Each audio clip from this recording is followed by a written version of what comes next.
And I want to thank the National Guard. I want to thank Pete Hegseth. The job you've done here is incredible. And I hear you having the same kind of success in Memphis, Tennessee, where you had an even worse situation. And Memphis crime is down 64% in 3 weeks. And by the time you have 4 or 5 weeks, you're going to have it down almost where there won't be crime. And we could do that in Chicago, by the way, if they would let us. If the mayor, who's a low IQ person, but he should understand this. This is a very serious thing. You saw all the crime that took place last night, the night before. The woman with the burning, they burned the woman. To be talking about that now, they burned this beautiful woman. Yep. Riding in a train. A That's man true. was arrested 72 times. 72 times, think of that. And they'll let him out again. The liberal judges will let him out again. But And let me pause real quick. That is 100% true.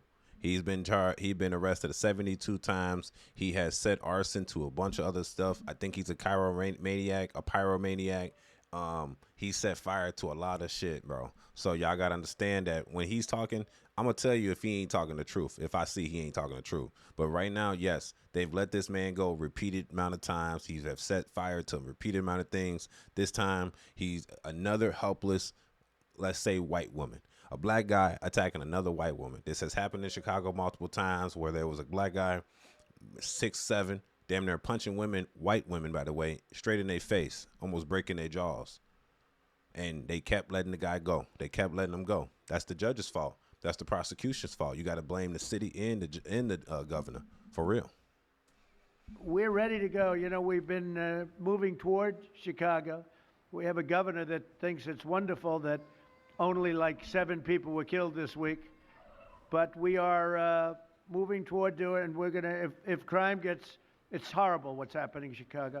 We could make Chicago a safe city in a period of 4 weeks. In I a think period so. of 8 weeks, 9 weeks, 10 weeks, it would be totally safe. And the people of Chicago want us to go there. And if you look at the crime that's taken place in Chicago in the last 2 weeks, just take a look. It's on the front page of every newspaper. It's out of control. The mayor is incompetent, and the governor is a big fat slob. He ought to invite us in. He is Say, funny. please make Chicago safe. We're going to lose a great city if we don't do it quickly. Make Chicago. We'll do the same thing as we did in D.C., the same thing as we did everywhere we've gone. Yep. It's become almost instantly safe. And I want to do it in Chicago. So, Governor Pritzker, if you're listening, let's get your act together. Invite us in. We're going to make your place so safe. You're not going to have these crimes that are making the newspapers and the front page of every newspaper and Nah, for real. television story, news story. We'll make Chicago a safe place very quickly. And it's funny that he says this. You can't insult the man and then say let us in. He called his ass a fat slob, and then he said, let us in so we can help y'all. Like, look, sometimes it's better to catch flies with honey than it is to catch them with shit. Something that's what I felt like when Donald Trump did with Mandani. You know what I'm saying? Sometimes you just got to be like, all right, man, if y'all really want some help, please take the help. Even if Donald Trump even want to say it, yes, we have contacted Chicago to help them. And I'm be honest, I have a lot of liberal friends because, you know, I'm from Chicago, got a lot of liberal friends, and they think, oh, over policeation is a problem. You got to think about it. You might over police your state and whatever in your city, but look where the crime goes. When ICE was out here, I'm gonna be honest, the crime went down. Facts, it did, and it had nothing to do with really them taking immigrants. It had more to do of the authority being there. Guys walking around with the ARs, the government being, you don't know if it's undercover looking for you driving with a bad license. You don't know if it's undercover looking for you driving a drug. Like I'm telling you, in Chicago, it's like a war zone, and it's so subtle you don't even notice it because there's so many people in a small area. Like you might hear some shots and you thinking it's just somebody with their engine. Whole time somebody just got shot. You're like, well, that's just one person. It's just one person that it should not happen to. If y'all see the video and it's all over the web, this dude set fire to this woman on the train. And I started to analyze the video and I'm like, dude, There was no way for this woman to protect herself.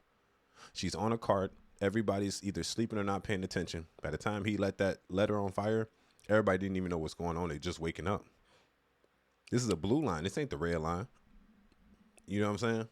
So stuff like that should not happen. And that's because there's not police. If you put a policeman or a National Guard on each cart or have them there ready to arrest, there's no way this guy can get away. Because this guy did get away. He was later found. This wouldn't happen and you have police sitting around, because when people see police, it prevents them from doing action. It's just the presence of them.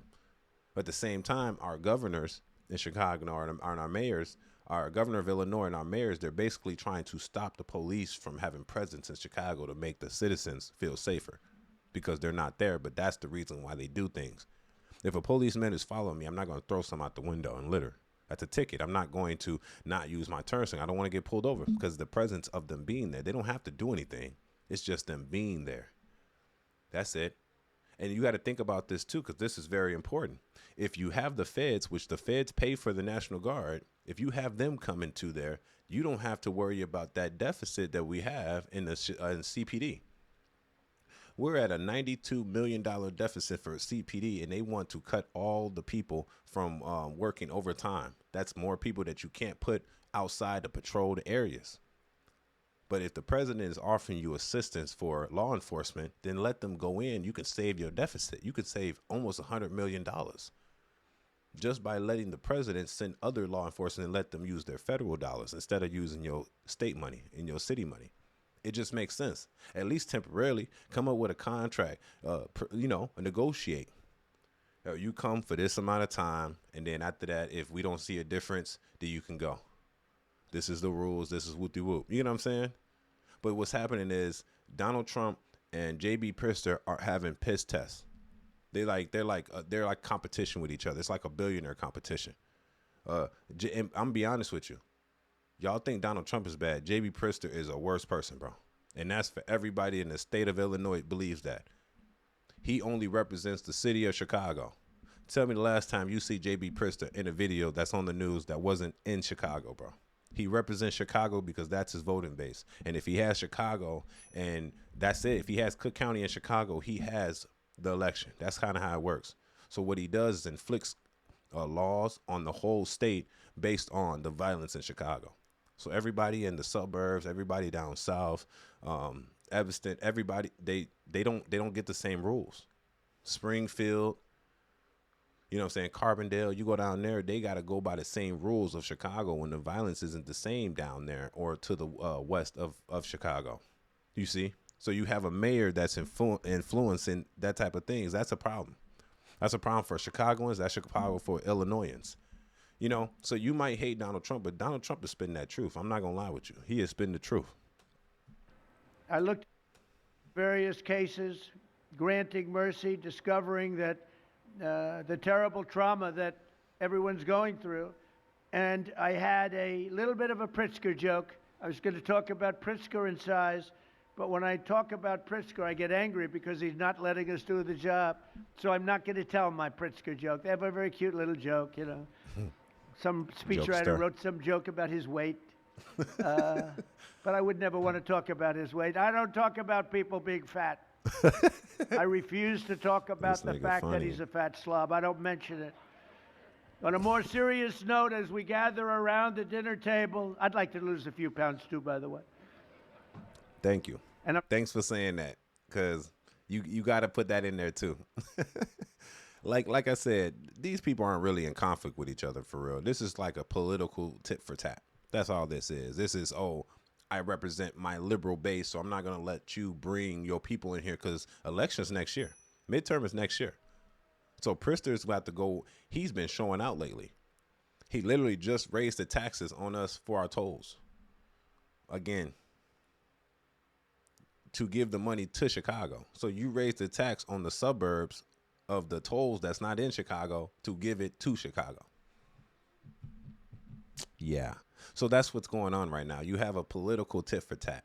And of course, J.B. Pritzker is going to eventually try to run for president in 2028. For sure. He's going to try to run. For sure. 100%. And that's the problem we're having right here, right now. You know, there's a political tit for tat. I would say let them in because the judges aren't letting Trump in with the National Guard. Okay, that's fine. Because what's happening is we're going to just keep killing each other. You seen the teen takeover that just happened? I just did a report on that. Check it out on my channel. Teen takeover. Kid killed, 6 shot by a child. Y'all don't have enough police presence, bro. And y'all not enforcing shit. Y'all need real people that's out there. Not with no Glock. These kids got Glocks too. Kids with switches, bro. What is a regular Glock gonna do with a switch Glock? And he got a 50-round drum, and this tool's been illegal 3 years ago. But he still got one. Come on, man. Those rules were implied on law-abiding citizens. Those aren't rules for criminals. The criminals gonna still get the number. Pritzker did a firearms ban, an assault rifle ban, but really it banned everything. It banned firearms, handguns, assault rifles, shotguns. It banned everything. Yet the crime rate is still high. Yeah. So in that aspect, it's like who are we representing here? To be honest, as black people in Chicago, we need them to send those people through. And it ain't about law. It's not about enforcing immigration laws. I don't really care too much about that, even though they're doing their job. But the National Guard is very important. I guarantee you send the National Guard here, the crime rate gonna plummet. I swear to God, I know for a fact it's gonna plummet. Cause niggas gonna see them National Guard troops and they gonna disappear. They gonna get little. Swear to God, they gonna just Houdini. You hear what I'm saying? They gonna Houdini. They gonna disappear because they know damn well they not finna commit no crime in front of a nigga that got an ARP for real, and he got a bulletproof vest ready to take him down. You get what I'm saying? That's how y'all gotta play this, man. Tell me what y'all think about this in the comment section. For it, don't forget to subscribe. It's your boy Savage.